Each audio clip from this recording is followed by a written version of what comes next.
everybody, welcome back. Today we are going to cover a case from one of my hometowns, Norwalk, Ohio. I say one of my hometowns because I consider New London, Ohio and Norwalk my hometowns, because Mom was in one, Dad was in the other, so if you hear me refer to that, that's why. This case took place in 1981. The victim in today's case is Barbara Parsons. She was 41 years old at the time of her death. She was married to a man by the name of Jim Parsons. Jim and Barbara owned an auto body shop in Norwalk where he worked. To get right into it, on the day of the murder, their 16-year-old daughter came home from high school, and she came into an eerily quiet house, which wasn't normal. Mom was usually home and busy. She didn't hear anything. She walks up her stairs into her mom's bedroom, and there's where she found Barbara still lying on the bed in her nightgown, covered in blood. The bed sheets were soaked, and her nightgown were soaked in blood. Sherry turns around, she runs out of the house, and she goes to a neighbor's house and just simply says, "Come with me." They go back over to the house, and the neighbor enters the house, wouldn't let Sherry go back in. And they go upstairs, and Sherry's thinking, oh my God, I just know it's not good. I know I'm too late. So the neighbor goes in, finds her, they call 911. Now, that kind of is all of the, there's not a lot of evidence in this case, let's just say that. So, you know, immediately, I guess they suspected that it was her husband, Jim. Jim claims that he got up that morning, he went and got breakfast and coffee at a shop there in Norwalk, which I guess there was video cameras, so that could be confirmed. And then he went into work that day to the body shop, where several customers had confirmed that he was there that morning and throughout the day. Now, I couldn't find anything on any reports where I could find her time of death. So I'm just going to throw this out there now. Who's to say he didn't kill her before he went to work? You know, she lays there for 8 hours. The daughter finds her. But I'm just going to say that because we're not sure time of death. At least I'm not. I couldn't find it. Moving along, so, you know, they couldn't find a whole lot of evidence, and this was, you know, back in the 80s. DNA wasn't great. It wasn't as what it is today. So they did examine the bed sheets. When they searched Jim's car, they found a tool that he used in his body shop, a Craftsman tool that they thought could possibly be the murder weapon. So they took that in. They had that analyzed. I think initially they did not find anything forensic on either one of these items, the sheets or the weapon. So really, with Jim having a solid alibi, no other suspects, it didn't appear to be a burglary, nothing was taken, house wasn't ransacked, there just wasn't a lot to go on. This case went cold for 12 solid years. This man is running around in the community. Of course, I'm sure it was hard for him and his family during that time. Not that I really give a shit. But because, you know, the opinion of the community and the people there, yeah, people form their own opinions, as did I over the years. I didn't know about this case back then, obviously, because I was only 6 years old at the time. When I learned about it, I was right around 14, 15 years old. Would have been 15 because I started working at an ice cream shop in Norwalk, and I didn't know it was him at the time, but he was building a house for his mother directly behind the ice cream shop I worked at. And I remember him coming in, and he just looked like a creepy man to me. Like, he made my skin crawl. And I mean, he came in every single day for lunch. And after a few weeks of coming in, he came in there one day, "Good morning, Wendy," you know, just all creepy like, and he brings me a rose, and it just made me want to vomit. I went home and I was telling my mom about it, and told her what his name was, and she made me quit my job. She told me the whole story of Jim and what he was suspected of at the time, and it just really freaked her out, and it freaked me out. Later on, I had a friend in school, and I'm not going to mention her name because I haven't talked to her in years, and I don't want to use her name without getting the okay, but I had went to her house one night to spend the night like I did a lot of times, and it was just her and her mom who lived together in an apartment in Norwalk. And that later on that night, you know, we're just in her bedroom doing our silly things and being girls, and her mother had a boyfriend, and this boyfriend shows up, and he just came to spend the evening with her and spend the night. And I remember he opened up the door and he popped his head in, and it was Jim Parsons. Yeah. Another shit my pants moment. Now I'm staying in the same house with this creep that is suspected of murdering his wife. I never did tell my mom about that. She would, I don't even know, she'd panic. But anyway, so that was my little connection to the story back then. So 12 years goes by, and, you know, like I said, they didn't have any evidence. Well, 12 years later, a new officer comes into the police department, and he decides he wants to take a second look at this case and see if he can come up with anything. So, at that time, he discovers that there wasn't just the one tool that they had found initially, the Craftsman tool, that Jim owned a car that he had sold to a friend that had a planned trip to Arizona that year.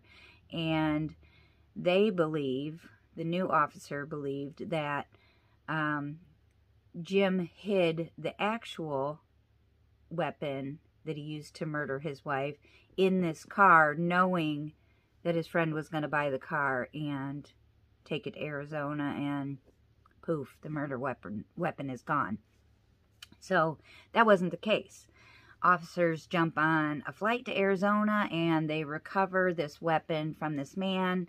And I couldn't find his name anywhere, but I somewhat remember hearing about that back then. But, you know, legend goes it was a gun, but it was not a gun. It was this auto mechanic tool. I don't know what the heck it was called. I'm kind of looking like Peggy Bundy today a little bit here. Don't judge.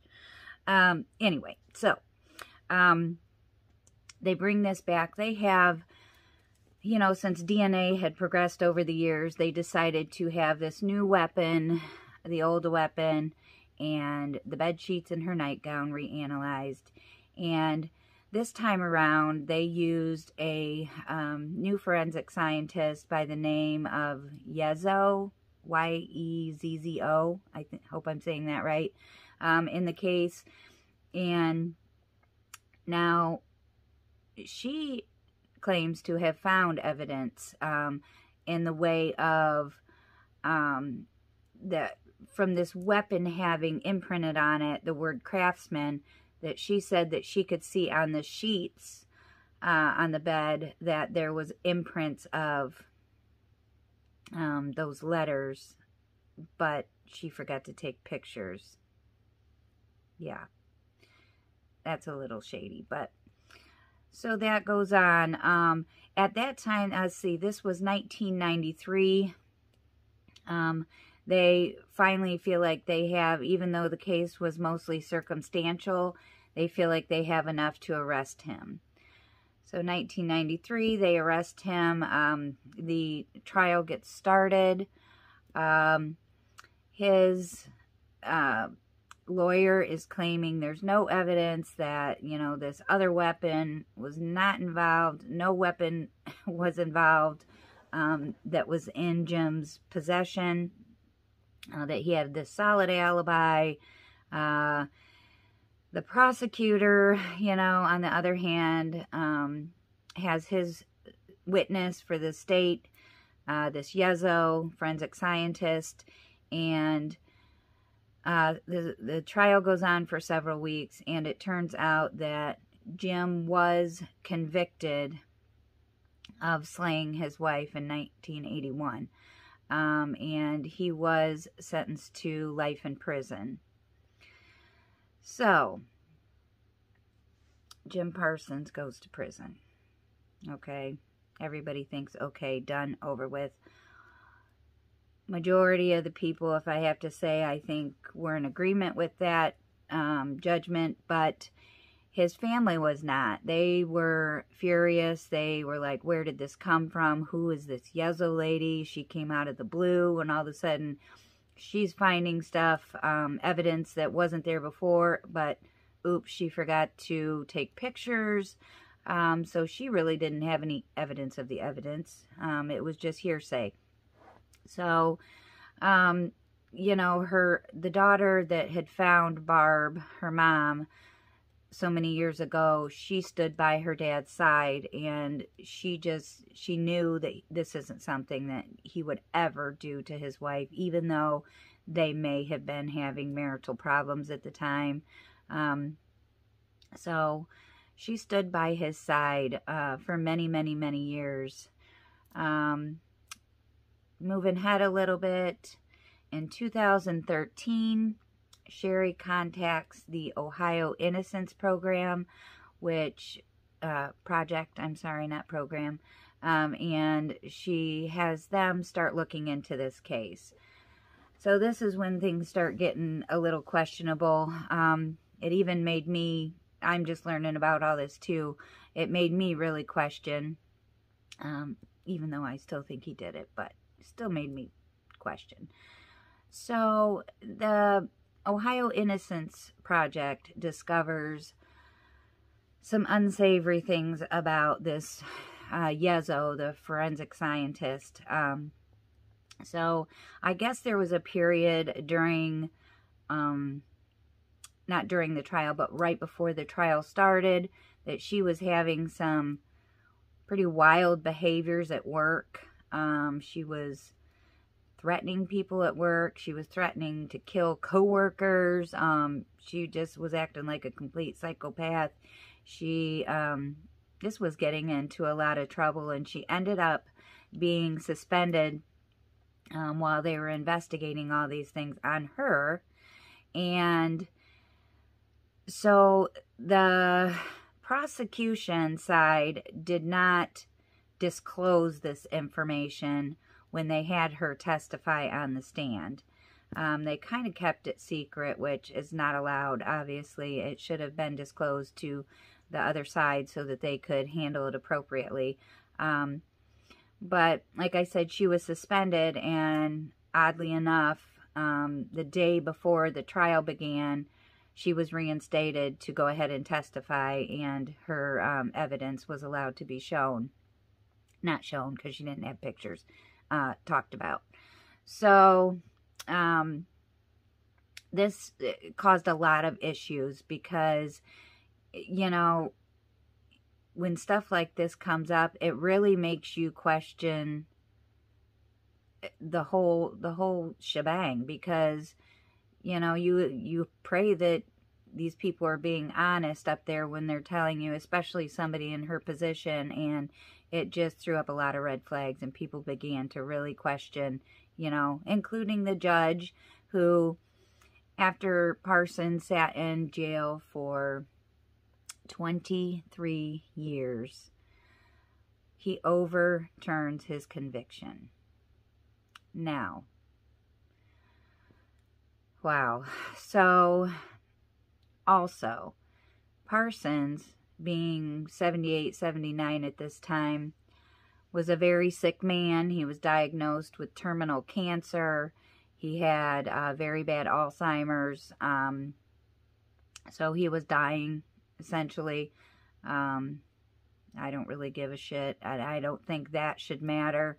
You know, it shouldn't play a part, but I feel like it really did play a part in getting his conviction overturned and him getting released. So he gets released from prison, and he is released into, I guess initially they tried to find a nursing home in Norwalk where, you know, he lived, and that wasn't possible. Reasons I don't know.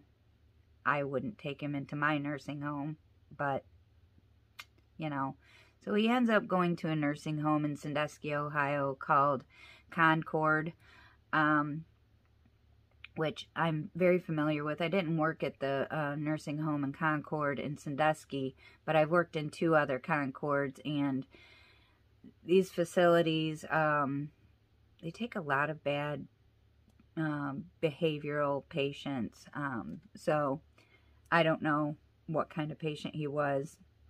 He didn't live long. He did end up passing away. And, you know, it's really sad, because any justice that Barb's family got for those 23 years, it's like a kick in the stomach to them. It's like they don't have justice, and, you know, this case is not resolved because it's, you know, I don't think that they're investigating it any further. If, you know, they overturn this and he's not the killer, then who is? So hopefully somebody will get in there and they will continue to look at this case and try to find out, excuse me, I almost died. Try to find out who did this to her and bring this family some permanent justice. That is really all I have for this case. I know it was a short one today, guys. I wish I had more to tell you. And if, you know, anything new comes out, I will update you as it comes out, as I learn it. But thank you for watching, and I hope you guys enjoyed this case, and I will see you next time. Peace out.